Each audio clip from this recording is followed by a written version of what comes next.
믿거나 말거나 짧은 괴담들. 첫 번째 이야기, 검은 인형. 갓난 아기를 키우며 혼처새 빵살이를 하고 있는 여자가 있었다. 힘겹게 살고 있던 그녀에게 갑자기 애 아버지가 찾아오게 되었다. 그녀와 애 아버지는 대화를 하다가 싸우기 시작했고 마침내 무엇인가를 주제로 매우 심하게 다투게 되었다. 애 아버지는 곧 그곳을 떠났고 잠시 후 그녀도 무엇인가를 따지려고 애 아버지를 쫓아 집을 나갔다. 그 후 한동안 별일 없이 잠잠했다. 셋집 주인은 얼마 후 그녀가 살던 방 안에 아무도 없고 까만색 인형만 하나 덩그러니 놓여있는 광경을 보게 되었다. 매일매일 누가 있나 없나 싶어 그 방을 보았지만 항상 그대로였다. 방세를 낼 때가 되어도 아무도 없자 셋집 주인은 문을 따고 방 안으로 들어가 보았다.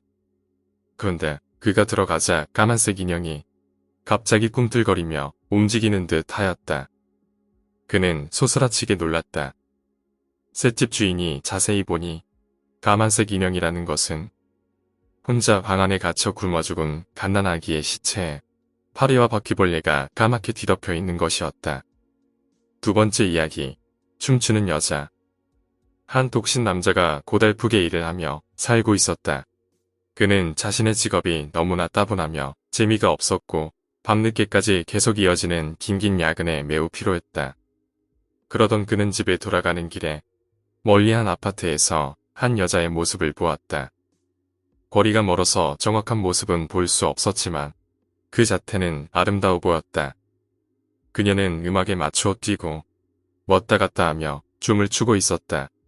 그 모습이 정말로 아무 걱정 없이 자연스럽게 음악에 몸을 맡긴 듯 보였다. 지친 밤 퇴근길에 보이는 그녀의 모습은 매일 밤 항상 그렇듯 평화롭고 기쁜 모습이었다. 남자는 마침내 그녀에게 문득 사랑에 빠지게 되었다. 남자는 결국 용기를 내어 휴가를 내고 낮에 그녀의 아파트를 찾아갔다. 아파트에 아무 대답이 없고 문은 열려 있어 들어가 보았다. 남자의 눈앞에 보인 것은 아파트 천장에 목을 매달고 죽어있는 여자의 시체였다. 시체는 바람이 불 때마다 왔다 갔다 하며 흔들리고 있었다. 세 번째 이야기, 아름다운 여학생. 한 수험생이 밤마다 정신없이 공부를 하고 있었다. 그는 아무리 공부를 해도 시험 점수가 오르지 않아서 매우 괴롭고 초조한 기분이 되었다. 그는 그럴수록 쫓기는 듯한 느낌으로 미친 듯이 공부했다. 그러던 어느 날 그는 몹시 피로하고 지쳐서 잠시 쉬기 위해 아파트 베란다로 나왔다. 그런데 그는 갑자기 꿈결처럼 하늘을 스쳐 지나가는 어느 아름다운 여자의 모습을 보았다. 아주 잠시 동안이었지만 그의 눈에 그 모습은 너무나 아름다워 보였다. 한마디로 표현할 수 없는 오묘한 표정으로 살짝 웃는 듯한 그녀의 표정은 잊을 수가 없었고 마치 천사와 같다고 생각했다. 그는 자신이 꿈을 꾼 것인지 그저 멍할 뿐이었다. 하지만 순간적으로 하늘을 스치며 자신의 앞을 날아갔던 그녀의 모습을 도저히 잊을 수 없었다. 다음날 아침 그는 자신의 아파트 바로 위층에서 수험생활의 중압감을 견디지 못한 한 여학생이 바로 그가 베란다에 나와 있던 시각에 뛰어내려 자살했다는 소식을 들었다. 네 번째 이야기, 매력적인 여자. 어느 젊은 남자가 여름 휴가차 해변에 오게 되었다. 그녀는 매력적인 여자를 발견했다. 어찌된 일인지 그녀가 남자에게 먼저 접근해 왔다. 남자는 그녀의 미모에 반해서 그녀에게 수작을 걸었고 그녀는 상당히 적극적이었다. 결국 그날 밤 두 명은 호텔에서 뜨거운 시간을 보내게 되었다. 다음날 아침 남자가 눈을 뜨자 이미 여자의 모습은 없었다. 남자는 조금 의아해하며 사방을 돌아봤지만 별다른 이상한 점도 없었고 돈이나 소지품이 없어진 것도 없었다. 남자는 어제의 그녀의 모습과 간밤에 있었던 일을 다시 생각하면서 너무 심각한 관계가 될 것을 우려해서 그냥 먼저 돌아간 것이겠거니 라고 짐작했다.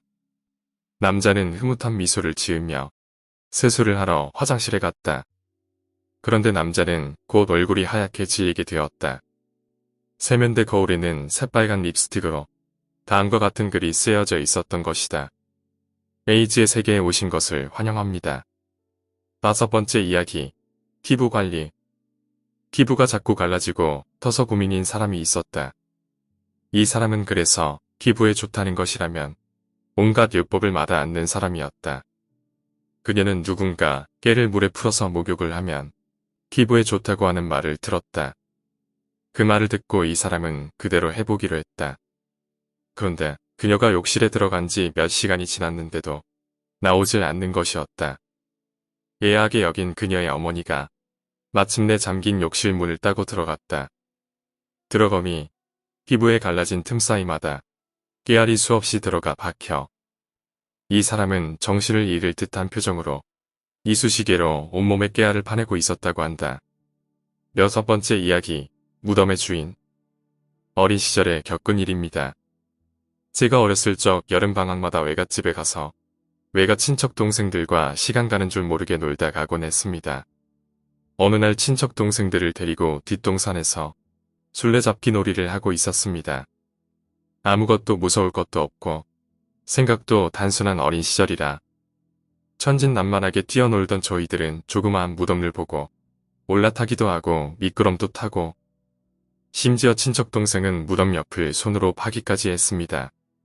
한참을 잘 놀고 있는데 갑자기 머리를 산발한 할머니께서 나타나 몽둥이를 들고 달려오고 계셨습니다. 저희는 맞을까 두려워 불이 나게 도망쳤고 다행히도 외갓집까지 쫓아오지는 못하셨습니다. 그날 저녁 친척들과 저녁을 먹고 잠자리에 들었는데 찢어지는 비명소리에 눈을 떠보니 둘째 이모님께서 배를 부여잡으시고 쓰러져 계시는 겁니다. 급히 구급차를 불러 병원에 가셨고 다음날 이모님께서 맹장염 수술을 하신 것을 알게 되었습니다. 다음날 오후 병원에서 의식을 차리신 이모님은 죽다 살았다며 의식을 잃으실 때 꼭 이야기를 하셨는데 저희는 이야기를 듣자마자 굳어버렸습니다. 내가 밤에 자는데 옆구리가 찢어질 듯 아픈 거야. 그래서 눈을 떠보니 머리를 산발한 할머니가 너도 당해봐 라며 옆구리를 긁어대지 뭐야. 7번째 이야기. 무당의 경고. 한 대학생이 있었다. 그는 대단히 술을 많이 마시는 애주가였다. 그는 코가 비뚤어지게 술을 퍼마시는 일을 매우 즐겼다. 언젠가부터 술을 먹고 나면 오는 길에 꼭 다리를 절룩이며 걸어가는 이상한 여자를 만나게 되었다. 처음에는 그냥 다리를 절룩이는 사람인가 보다 생각했는데 가만히 생각해보니 꼭 술을 먹을 때만 그런 사람을 보는 것이었다. 항상 술을 마실 때면 보았다. 그에게는 꼭 술을 마실 때에만 계속 다리를 절룩이는 사람을 보는 이상한 일이 생긴 것이다. 그는 너무나 괴이하다는 생각이 들어서 무당을 찾아가서 그 이야기를 했다. 그러자 무당은 즐겁을 하면서 한 번만 더 술을 마시면 죽을 것이라면서 절대 술을 마시지 말라고 했다. 그 대학생은 찝찝한 생각이 들고 자신의 과음도 줄여야겠다고 생각하여 그날로 술을 끊었다. 시간이 흘러 그는 취직을 하고 결혼을 했다. 취직하고 무리 없이 결혼하기까지 그동안 특별히 나쁜 일이라고는 없었다. 그가 결혼을 한 후 처음으로 출근을 했을 때 직장 동료들이 결혼한 것을 축하한다며 술을 한 잔 하자고 했다. 딱 한 잔인데 뭐 어떠냐며 그를 설득했고 그는 미신일 뿐인 무당의 말이었다고 생각하면서 그냥 가볍게 술을 마시기로 했다. 그러나 술을 마시고 돌아오는 길이 되자 그는 아무래도 무당의 말이 생각나서 겁이 났다. 조마조마한 마음으로 길을 재촉했는데 다행히도 집에 올 때까지 그는 아무런 이상한 일을 겪지 않았다.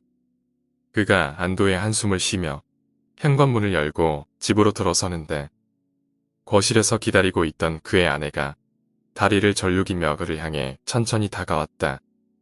오늘 이야기는 여기까지입니다. 오늘 이야기가 재미있으셨다면 구독과 좋아요, 댓글 부탁드립니다. 댓글은 저에게 큰 힘이 됩니다. 감사합니다.